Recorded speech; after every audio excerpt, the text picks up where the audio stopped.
I'm Chris Hansen, right now on Crime Watch Daily from here in New York.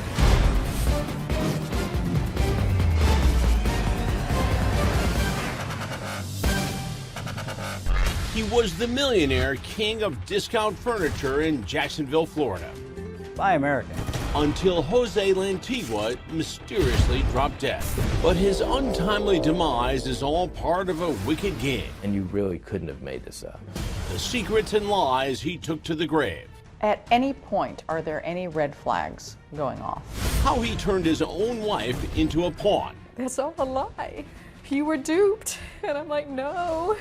And the trail of clues that lead detectives to one final shocker. That's why I call it Dead Man Walking. Right now. Andrea Eisenser with Crime Watch Daily. Jason Matera with Crime Watch Daily. This I'm Elizabeth. I'm here with Crime Watch. I'm Michelle from Crime Watch Daily. Anna Garcia from Crime Watch. is Crime Watch Daily. Stay off my property. We'll find you again. We always do. Welcome to Crime Watch Daily, everyone. I'm Chris Hansen. We begin today with a Crime Watch Daily exclusive. The woman at the center of one of the wildest fraud cases I've ever seen is finally breaking her silence. Anna Garcia has the explosive new interview you will only see here. A millionaire CEO living large is suddenly dead. Getting him to describe his alleged activities would be like reading a Jason Bourne novel. But did wealthy and mysterious Jose Lantigua die a natural death? Or was this something more ominous? Sometimes the truth is stranger than fiction. And you really couldn't have made this up. A fatal rare disease, international intrigue, and a family ensnared in a twisted tale of deception. You know, I'm so blessed. How did I get so lucky? Spun by a master storyteller. Yep, I thought it was like a fairy tale, and I was a princess. But as you're about to learn, her prince, Jose Lantigua, is really a dead man walking. Stand with us at Circle K. Buy American. Everyone in Jacksonville, Florida knew Lantigua's face. The owner of discount furniture stores, his commercials for the Circle K chain even made him a local celebrity. America, we have a choice. We can save our country. And selling dining room tables and bedroom sets made Lantigua very rich. Would you say he was a millionaire? He told me he was. He said that he had millions. Crime Watch Daily sitting down with Lantigua's wife Daphne in an exclusive interview about the man she thought was her knight in shining armor. He was a really fascinating person, very kind, very thoughtful. Daphne Simpson is a deeply religious woman. Her first husband was a pastor, and like many singles, Daphne logged on for love, hoping to meet a nice guy through a Christian dating site. It wasn't long before a match was made in heaven with the successful Cuban immigrant turned furniture king. When I told the girls at work, you know, that I had gone out with this particular gentleman, and they were like, oh my gosh, you know, he's so awesome. He's, you know, great person here in the community. He's contributed to so many, you know, charities and everything. Daphne, who's originally from Texas, moved to Jacksonville, and when she went back to the Lone Star State to visit her kids, they could tell she was smitten with her new Romeo. She was, just so giddy and telling me about this amazing man that she had met and at how much she liked him. After 4 months of dating, Daphne's Cuban Casanova popped the question. It was in his usual grand style at a fancy restaurant with long-stemmed red roses and champagne on ice waiting tableside. Sounds like a TV show, The Bachelorette, right? I know, I was just like, whoa, it just blew me away. After dinner, Jose gets down on bended knee, and out comes the only thing sweeter than chocolate-covered strawberries. A 5-carat diamond engagement ring. That's a big ring. Yeah, it was. It was, like I said, very, wow. It was huge, very blingy. Was your mom in love with him? Oh yeah, absolutely. She was, I would say, infatuated with him. And why wouldn't she be? Jose was divorced, his children grown adults. Daphne says he rolled out the red carpet for her own adult children, even inviting them to move into his mini mansion on exclusive Fleming Island, an upscale coastal community about 15 miles from Jacksonville. He brought all of us into his fold, my sisters, myself. Immediately he was like, I want you guys to move here into Florida. Jose even dazzled Daphne and her kids with intriguing stories about his past as a high-ranking military officer. But he embellished those tales, saying he worked with the CIA carrying out top-secret missions in South America. I was like, have you killed people before? What kind of operations did you do? So he would tell me in depth. Everyone's future looked bright, especially when Lantigua made Circle K a family business, giving the kids jobs. It was one big Brady Bunch in the making. It was like we were one beautiful, big, happy family. And the wedding was amazing too. Daphne and Jose surrounded by their 8 kids at an intimate beachside affair. I had always wanted a beach wedding with family and a few friends. The pair honeymooned in North Carolina, where they quickly snapped up a rustic mountain retreat. Beautiful views. I mean, it was gorgeous. He wanted to start renovating on it. And renovate they did. Jose even building, of all things, a panic room. Just like in the movies, a secret lair completely concealed to the naked eye. So he had this safe room built so that the family would be safe.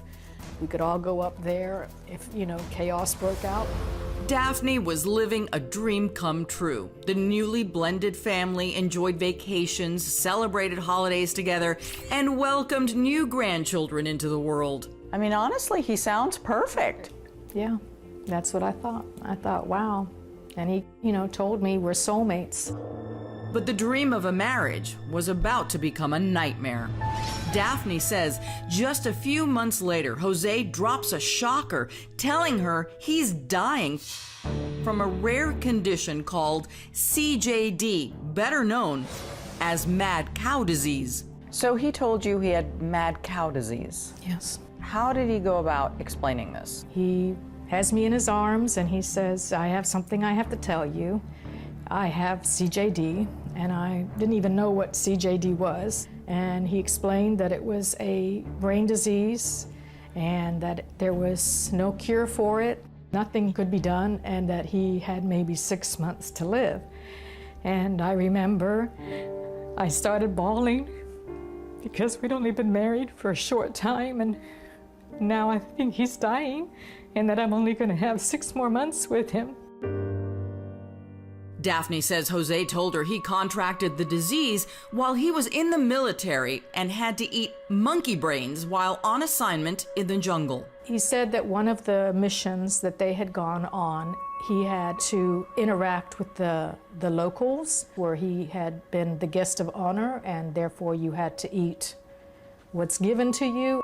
And he had eaten raw monkey brain at that time. You spoke with the doctor? Yes, I did. And what did the doctor tell you? That he had CJD and he would answer any questions I had. We went to an MRI clinic and he had an MRI done of his brain. Did he show you the MRI or any x-rays or anything? I did look at it, but I didn't know. I mean, it had a bunch of white spots everywhere, so I just assumed, that's part of the disease.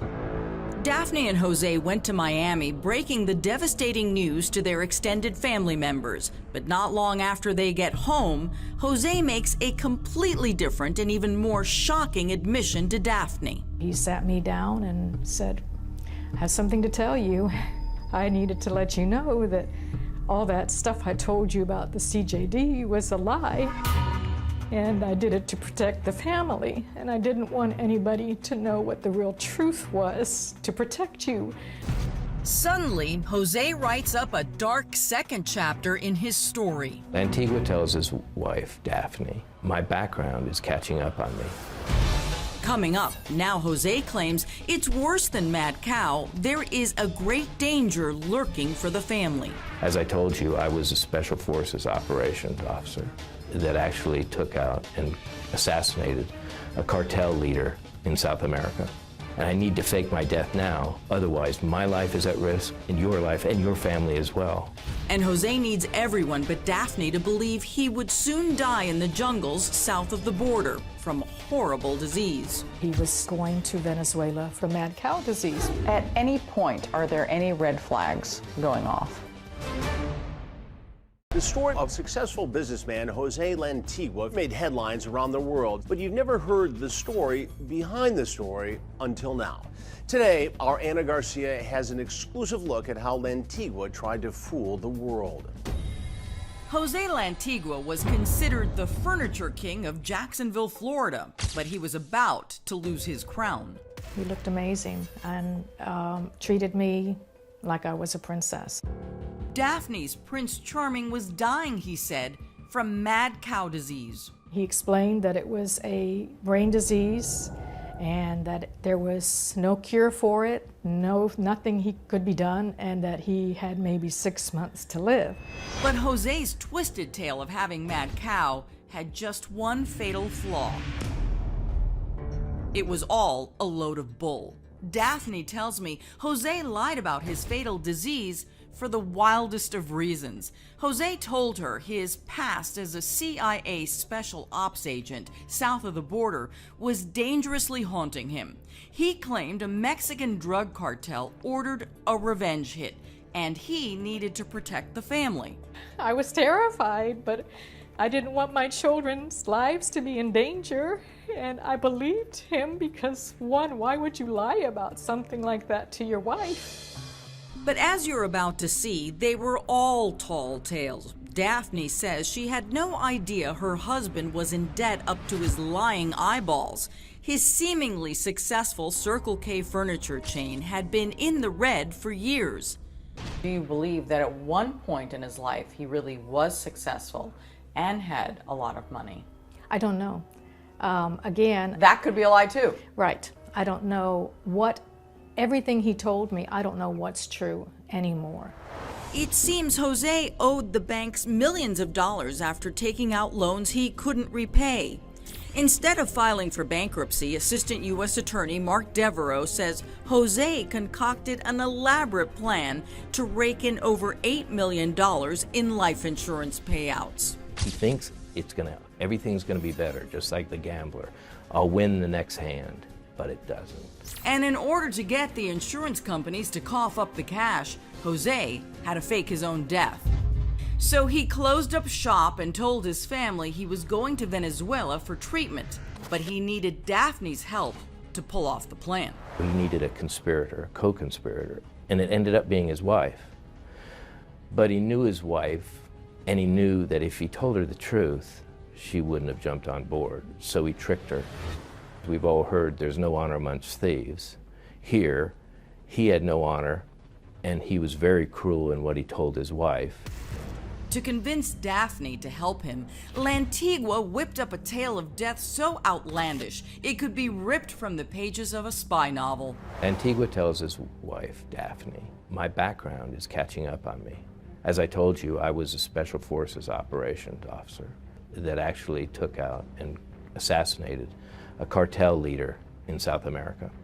I was the team leader, and I need to fake my death now, otherwise my life is at risk, and your life and your family as well. Meanwhile, Lantigua had Daphne's kids hoodwinked into believing he was going to Venezuela for experimental treatment for mad cow disease. The crafty con man even wrote a personal letter to his kids preparing for his imminent death. He had left a letter in his personal effects for me to share with the family, stating that he didn't want to pass away in front of his family. He wanted to be alone so they would remember him as he was, when he was still healthy. And wouldn't you know it, months after disappearing deep in the jungles of South America, Lantigua drops dead. Or so he said. At any point, are there any red flags going off? Oh yeah, the whole time. I mean, when you don't see a body and then they just disappear, it's weird, to just disappear and then die in a foreign country. But Lantigua moved pretty well for a dead guy. While in Venezuela, he ends up purchasing death certificate, has a doctor sign. He ends up also purchasing a certificate of cremation. Daphne is instructed to tell her kids that she's flying to Venezuela to collect his ashes. She boards the plane loaded with about $20,000 in cash. What was that money for? He had told me it was to get the records that they needed to show that he was dead. The couple goes to the U.S. Embassy in Venezuela to get a certificate of death, a document Daphne will need to get the $8 million in insurance. He's outside the embassy waiting for you. You're inside the American embassy in Venezuela with his death certificate, trying to get it approved. Yeah. Wow, that really takes a lot to pull off. Everything he did takes a lot. I don't know how you can do what he did and wake up every morning not hating yourself. At this point, Daphne claims she's just protecting the family and has no idea about her husband's plan to rip off the insurance companies. Lantigua tells Daphne, Daphne, you have to do this. If you don't go through everything, it's going to be clear to the cartel that I'm not dead. But back in Jacksonville, as the children are processing their stepdad's death, Daphne had become a pawn in her husband's wicked game. You come back with a death certificate, you come back with a box of something that could be dirt, but everyone's supposed to believe it's your husband's remains. And what do? Do you have a funeral? No, his son did a memorial service. He ends up having his wife do all the things that a grieving widow would do, and it's all a sham. And shortly after the memorial service, Lantigua miraculously rose from the dead, telling Daphne to hire a lawyer to start the insurance claims on 7, that's right, 7 policies. How many times do you have a situation where a person is so bold to use a federal court, a presidentially appointed judge, to basically unknowingly assist them in their fraud for $8 million? That takes some guts.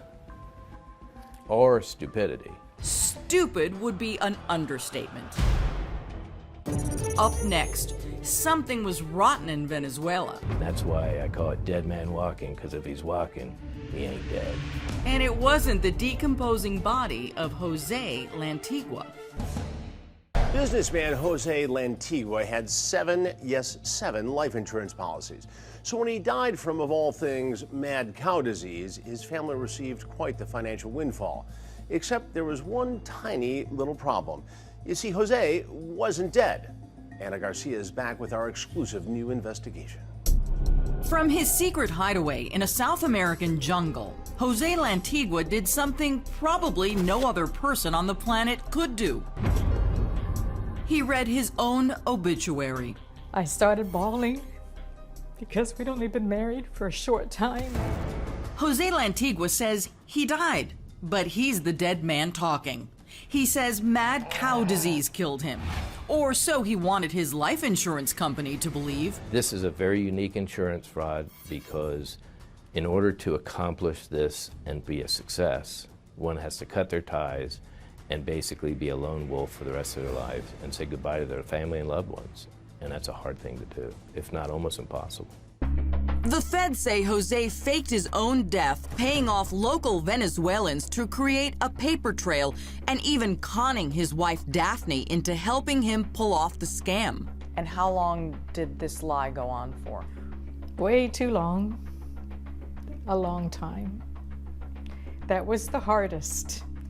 Having to lie to my kids, my family. But I thought I was protecting them. Protecting them, she was led to think, from a Mexican drug lord with revenge on his mind. You think that's how he manipulated you? Oh, I'm sure. He knew how much family meant to me and how much I loved my children and my grandchildren. And what Daphne did next sounds like a plot out of a hit thriller. We then learn Daphne travels to the Bahamas on a Carnival cruise line that leaves out of Jacksonville. It leaves here twice a week. She carried money. She met with Lantigua, and Daphne then returns back on the cruise ship. The Bahamas. How was that part of the plan? He had been telling me that he wanted me to come and see him in the Bahamas. He'd missed me, he wanted to see me. He said, just come for a week so we can be together. And at this time, I'm madly in love with him, still not realizing what he had been doing. Even though Daphne insisted she wasn't in on any scam, she immediately filed the claims on Jose's policy after returning to the United States. That's when insurance adjusters smelled a rat. The beneficiaries are saying, pay up, and the insurance company is saying, you haven't proved that your dad is dead. The only proof Jose died, this official-looking Venezuelan death certificate. But suspicious insurance fraud investigators dove into the thick of the jungle in search of the truth. The first red flag that we had was the fact that Mr. Lantigua was apparently an affluent individual, had actually traveled to Venezuela, a country that was basically in a civil war, to obtain medical treatment.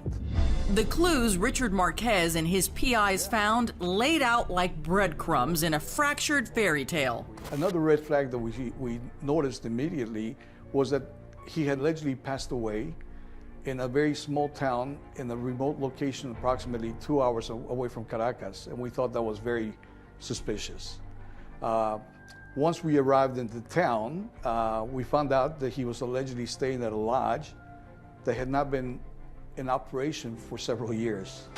Of course, Jose had no clue they were hot on the trail of his cold body. His forged death documents decomposing like a fake corpse in the humid Venezuelan heat. He dies in location A, and it's 5 days later is when he's cremated. A body in 5 days in the heat in Venezuela would not be a good sight. It would bloat and it would smell. Investigators are told that Lantigua's body was driven 250 miles from where he supposedly died to a crematorium in another town. One more red flag, given there were dozens of crematoriums closer. The cremation manager initially told us that he had in fact cremated the body. After a couple days of interviewing him and pointing out some discrepancies, he had no recourse but to tell us the truth, that he had in fact never received the body, he had never in fact cremated the body, that he had swept the floor of some ashes and debris, put it in an urn, and shipped it to the family, to the wife. And then the first tangible clue that Jose Lantigua is in fact alive. Remember that death certificate? Investigators discover it was also fraudulent. It's identified somewhat easily by somebody that knows what they're looking for. And that's because they didn't have a notary process. There's a number on the documents, and it has to correspond to a notary's book. They go to try to find where the notary's book is. There isn't one. They start doing more interviews, and what they're able to establish is he isn't dead. Jose's elaborate plan was about to topple like a house of cards. We can only hit people with one thing, the facts. And the facts never lie. The agents tracked down the doctor who signed the bogus death certificate. He threw us out of his office several times, but we kept going back and ultimately told us, hey, listen, okay, so the truth is, I never saw this person, I have never met him before, I never examined him, and the funeral home people, as a favor, asked me to sign the death certificate, but I have never met this person. Back in the States, Daphne says she was still haunted by the specter of the drug cartel. At this point, do you think that there are people following you? Oh yeah, I was always so paranoid because he told me, you gotta watch out. Every time I'm driving, I'm looking in the mirrors thinking, is somebody following me? Meanwhile, attorneys from both sides were battling it out over the $8 million payout. They file a motion in federal court here in Jacksonville for a declaratory judgment finding that the insurance companies don't have to pay the insurance because he's not dead. They haven't provided sufficient proof of death. And so at that point in time, we know, or have firm evidence really, that he's not dead. Now the question is, Where is he? But no one really knows where the fully alive, slippery scam artist is hiding. Coming up, Jose thinks he's pulled off the white-collar crime of the century. And so the hunt was on. He makes a dreadful mistake. And what he does next will shock everyone. Daphne Simpson says she would do anything to protect her family, so when her husband Jose Lantigua told her they were in serious danger and he needed her help, she of course said yes, even though she knew some of the things she was doing might be illegal. Here's Ana Garcia. Chris, Jose Lantigua had a plot to make himself disappear, and he convinced everyone that it was real, including his wife and kids. Well, today they sit down to tell us just how far those lies went. Jose Lantigua is laying low in his secret hideaway in Venezuela. He went through quite a bit of trouble and paying quite a few people who corroborated their story to show that he actually passed away. But now Jose's about to do something even more dramatic than rising from his own dead ashes. Apparently, Mr. Lantigua is an extremely convincing storyteller. By sneaking back into the United States. Lantigua then pays $5,000 to get a boat ride, because it's just about 60 miles off the coast, for Nassau across to Fort Lauderdale. He takes a Greyhound up I-95, comes to Jacksonville, stays at an airport hotel. The next morning, Daphne picks him up. Lantigua holes up in the couple's mountain retreat, nestled at the end of a long driveway hidden by tall pine trees.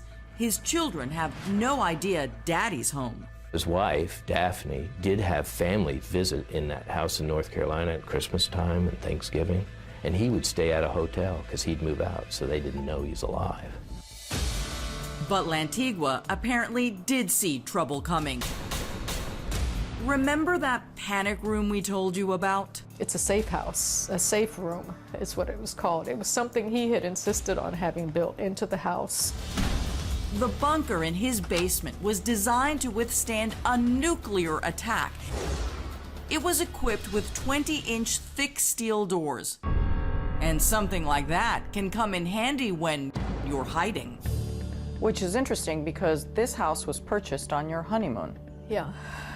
And he said he wanted to do renovations. He renovated the whole house, yes. So he was already planning. Apparently. Jose then gets busy creating a new identity. He applies for a North Carolina driver's license using a stolen ID. But his next move to create a new life will be his last. He makes a dreadful mistake. He applies for the passport from the United States government. On his passport application, Jose uses the name of Ernest Wills, an African-American postal worker. But that was just the beginning of Jose's missteps.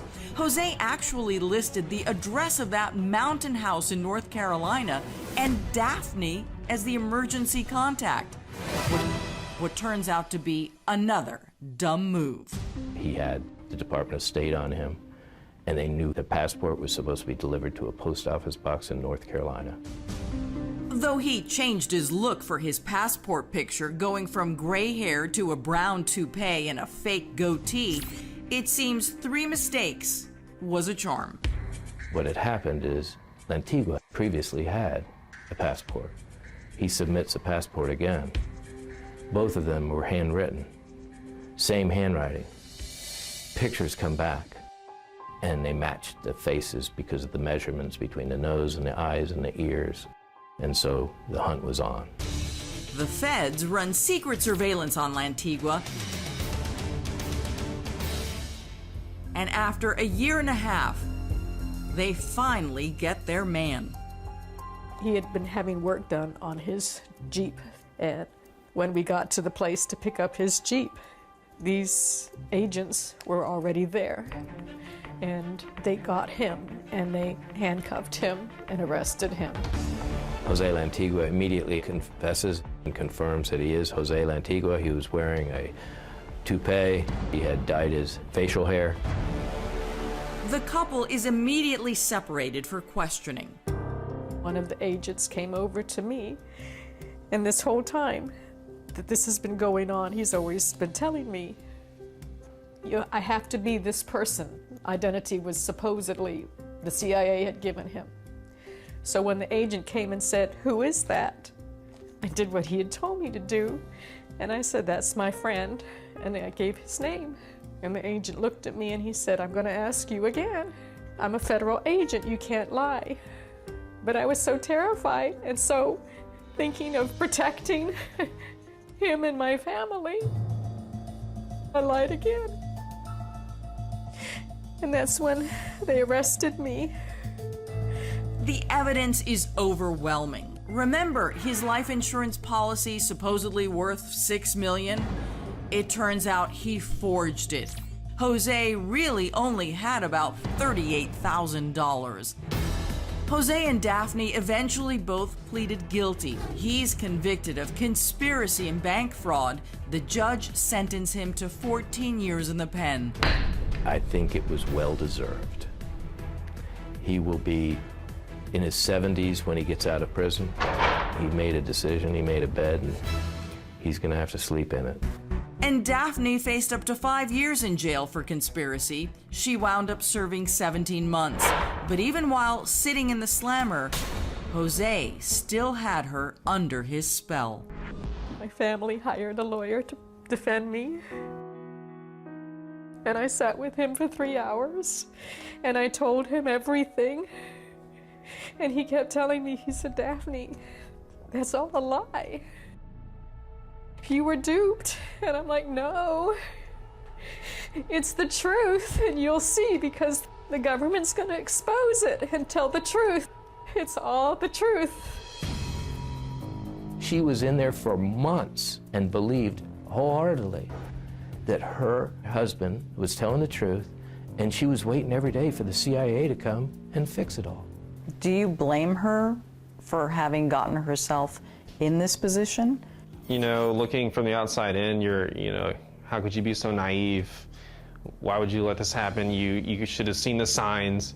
But being there and in the moment with him and how great of a con artist he was, he would have fooled anybody. Even though she served her time, Daphne remains under house arrest and must wear an ankle bracelet for 3 months. So Daphne, how far can you go outside? Just here, as far as I can go. She can leave only to go to church and hopes to find a job so she can somehow pay back the $871,000 Jose collected in insurance money. So now your mom is stuck with paying the restitution for both of them. Right, which I think is very unfair, because even before she met Jose, my mom had a house, she had a home, she had vehicles, she had a career, she had her life together. Daphne is filing for divorce and refuses to answer the dozens of letters he has written to her from jail. It's just junk, it's just garbage in there. So that's when I started returning them and just saying, I don't want them. For what? To hear more lies? To lie to his wife as he did, that's nothing but cruel and barbaric, because he turned her from being a person of good character to a person that's going to die as a felon.